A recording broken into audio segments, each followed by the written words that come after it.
Bomžplovis, bet jis bus geras. Turi būti kažkiek burnoje besiveliančių riebalų gabalų. Čia yra košmaras, žmogaus teisų pažeidimas. Be pastangų, be nervų. Jeigu tu patyrei nekastruotos kiaulės traumą, tau jau nieks nepadės. Čia bus tokie skanamynai, Jėzus Marija. Nekenčiu perplaut ryžių. O kodėl neperplauti turi būti? Nes perplaut yra papildomas darbas. Yummy! Va taip atrodo normali virtuvė.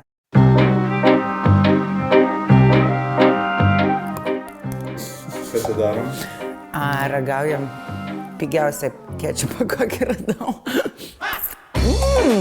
Autentika. Nu, tai ką darysim šiandien? Mes šiandien darysim mokyklinio stiliaus plovą, toks kaip būdavo valgyklose, su pigiausiais produktais, taip kaip pridera. Šiaip tikrai skanus, aišku, ten tie, kurie gamina savo plovus kazanuose, tai jie ten ausis linksta nuo tokių plovų. Bet man tai jisai visai skanus, tikrai. Čia labiausiai žaidžiam ant nostalgijos, nes dažnai tas šūdinas mokyklinis maistas, vandeninga bulvių košė yra visai geidžiamas. Tai va tas pats ir su to plovu. Aš kalbinau karantino kuchnios bendruomenę tam, kad jie man padėtų atkurti ir ten buvo žmonių, kurie dirbo valgyklose ar šiaip, kurie tiesiog sakė, ką jie atsimena. Pavyko atkurti grinai taip, kaip aš jį atsimenu ir gavosi tikrai autentika. Mes turim svogūnus, česnaką, kelias morkas, ir ką, ir dar ryžių čia tik trūksta ir be abejo kiaulienos, kurią eisim pirkti.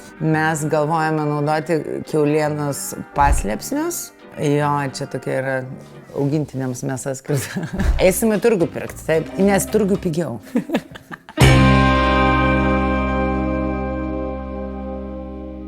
Blemba, kaip gerai atrodo marinuoti šitie dalykai. Oh my god. Kortelę galima atsiskaityti? Gerai, dėkui. Nes šitie žiauriai gerai atrodė, jau matau, kaip geriu tą marinatą. Man stajakas ant marinuotų dalykų. Tai dar atsiperkam, jeigu čia kortelė. O jūs kortelę galima atsiskaityti? Ne, negalima. Jūs sakėte, aš tai bėdą dieną. Noriu tų agurkų. Norėčiau agurkų didesnį indelį ir ridikėlių mažesnį indelį. Salotos vištienos širdelės. Nice. O, gal reikia paimti mažą. Ir dar mažą vištienos širdelių. Mažiuką jo. Paragavimui nebandžiau šitų. Nu, gal mažą kimčią prie plovo. 15,90. Ateini turų, galvojam, pigiau apsipirkti. Eik tu. Dar neprašau. Taip. Ačiū labai. Ačiū visą. Toliau. Kurgi ta mano kiauliena?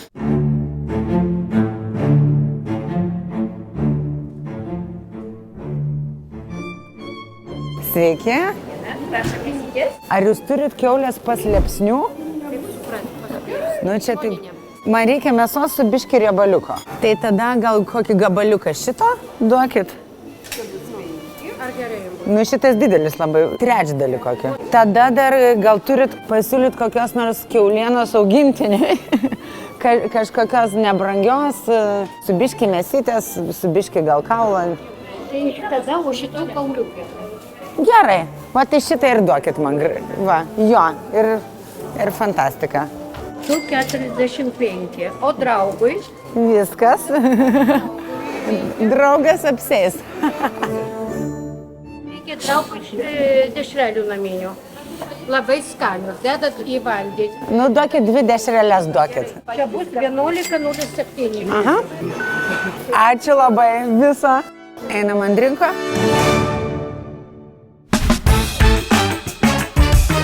Tai va, mes nuvarėme Halės turgų. Jie tenais net nežinojo, kas yra tie kiaulės paslėpsniai. Tai čia yra kiaulienos kumpis. Siekėt autentikos, turi būti kažkiek burnoje besiveliančių riebalų gabalų.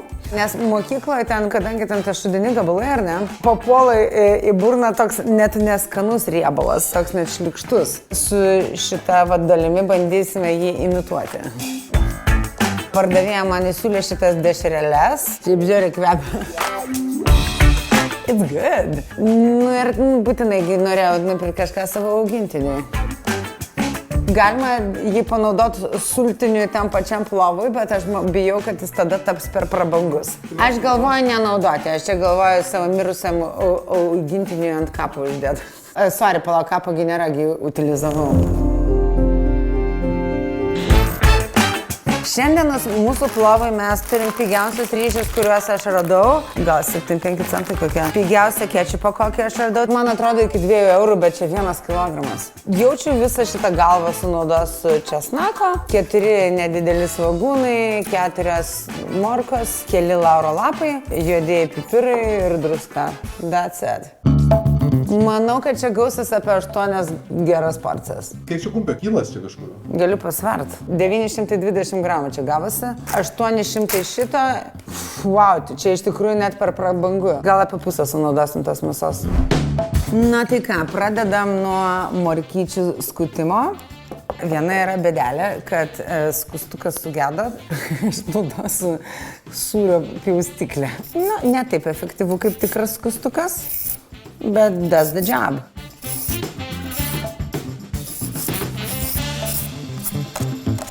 Toliau reikia tas morkas sutarkuoti. Tarkuojam su burokinė tarka. Važiuojam.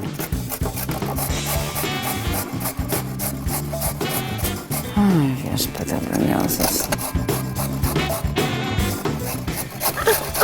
Darbas mokykloje ir valgykloje yra ne man. Vienas dalykas, kurio mane mokykloje išmokė, kad man ten nebet.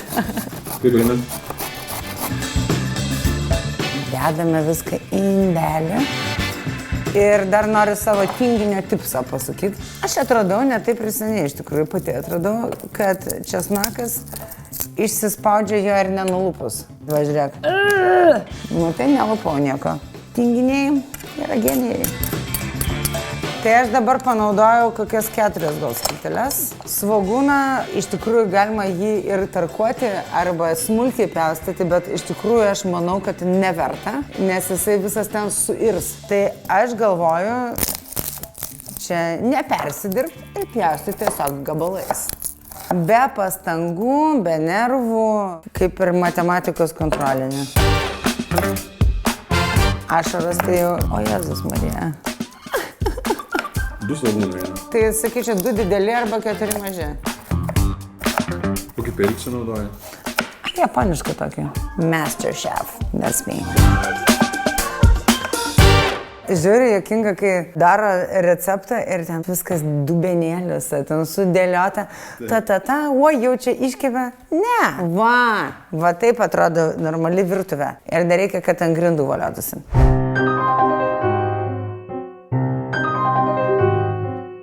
Žodžiu, yra taip, nekastruoti kuiliai išleidžia kažkokį hormoną ir nuo jo ta mėsa smirda. Na, kiek aš domėjausi, ne visi tą kvapą užuodžia, arba vieni stipriau, kiti silpniau, moteris užuodžia labiau. Man tai tragiška, aš esu apsiverkus ir apsivėmus per 1 minutę kažkada. Ant žalios būna ir neužsiuodžia. Aromatas ateina geriausias, kai pradedi fucking kept. Jeigu kuiliena jau tą turi, tu ją neišimsi. Parduotuvės, supermarketai dažnai, jeigu parduoda jau marinuotą mėsą, tai ten su tona prieskonio kažkiek užmaskuoja. Bet jeigu tu patyrei nekastruotos kiaulės tvaiko traumą, tau jau nieks nepadės. O tai iš kur žinot tada, ar jinai kastruota ar ne? Čia yra loterija. Jo. Čia yra košmaras. Žmogaus teisų pažeidimas. Šita kvepia gerai, tai... Kastruota čia. Manau, kad taip. Arba moteriškos lyties. Pjaustame kubeliais. Nieko nešalinam. Kaip mokykloje. Šių dalių nenupjaustam. Odas visas paliekam, viskas valgoma. Jeigu čia cirkų. O, kažkam pasiseks. Augustai, gal tu ir buvai teisus, kad reikia peilį pagalast? Pagalaskime. Ne, pohui. Nu, čia bus tokie skanamynai, Jėzus Marija. Pagal riebalo kiekį čionais, aš net matau, kad net nenaudosiu jokio aliejaus. Viskas keps savo riebaluose. Ką, čia aš jums kept? Davai. Vadleisiu, kad biški vos apskrustų, išsiskirtų tie riebalai. Dabar aš čia ant maksimumo uždėjus, po to gal biški pamažinsiu. Net ir be jokio skrūdinimo iš viso, viskas sumetusi vieną podą normaliai gautųsi. Nu tai taip aš daryčiau kur nors, pavyzdžiui, stovyklavietėj kokioj, kur nežaist su kokiais kepimais, o viskas sumest į vieną ir viskas. Bet dabar va, turime čia tą riebaliuką. Man norisi, kad tas riebaliukas išsiskirtų. Jame gražiai keps daržovytės. Kaip su gastrojant beje? Nu, kol kas nesmirda. Kelis lauro lapelius aš įmesiu čia. Jie pakepinti turi intensyvesnį aromatą, tai aš dedu juos šitame etape. Čia apskritai su visokiais prieskoniais, ten nežinau, kadagio uogom ir panašiai, gerai paskrudinti juos dėl intensyvesnio kvapo. Prieskonežalių tai siūlau negailėt, kodėl žmonės deda vieną lapą į sriubos puodą. Dėkit kokių 10, bus žymiai geresnis efektas. Šiek tiek pipirų irgi, tegu ten pasiskrudina jie, tai jie irgi aromatėlę biški duos. Dabar aš galvoju suverst visas daržoves, tai viename jo valia. Nereikia laikytis kažkokių taisyklių, kaip tu patinka, taip ir daryk, taugi valgyt. O Jėzu, koks kvapelis. Eik tu šikt. Oh my god, čia to ne mokykla iš tikrųjų. Na, kaip sakiau, prastai gaminti nemoku. Tai aš va taip sumaišau, tegu jie ten pasitraškina, ugnį padidinau dabar. Su ta ugnim reikia žaisti, reikia stebėti. Aš kadangi nelabai galiu žiūrėti nesūdytą maistą, tai aš noriu padruskinti dabar. Tu mėgsti druską? Labai mėgstu druską, aš net turiu savo druskų brandą. Dabar toliau. Pagal autentišką receptą ryžiai turi būti vieni iš pigesnių ir būtinai neperplauti.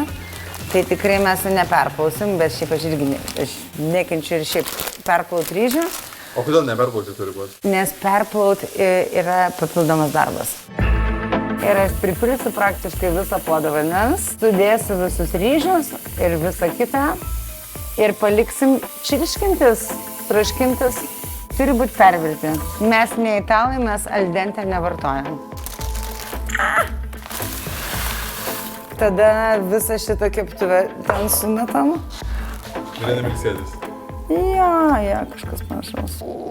Jami. O Jėzus, ranka paskauda. Aš viską suverčiau. Va, nu pažiūrėkite. Ojojoj. Tai žodžiu, kai čia užvirs, aš sumažinsiu ugnį.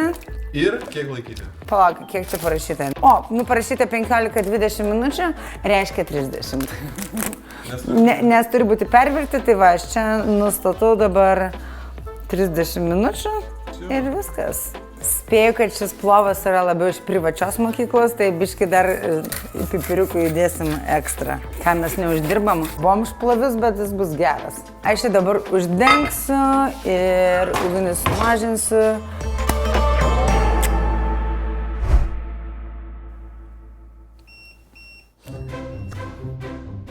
Oh my god. Nu, liko paskutinis ingredientas. Gausiai netaupom, išmaišom ir duosim dar kelias minutės pasitraškinti, na, kad tikrai nebūtų al dente. Nu, čia tai plovas, čia tu ne iš kazano, nahui.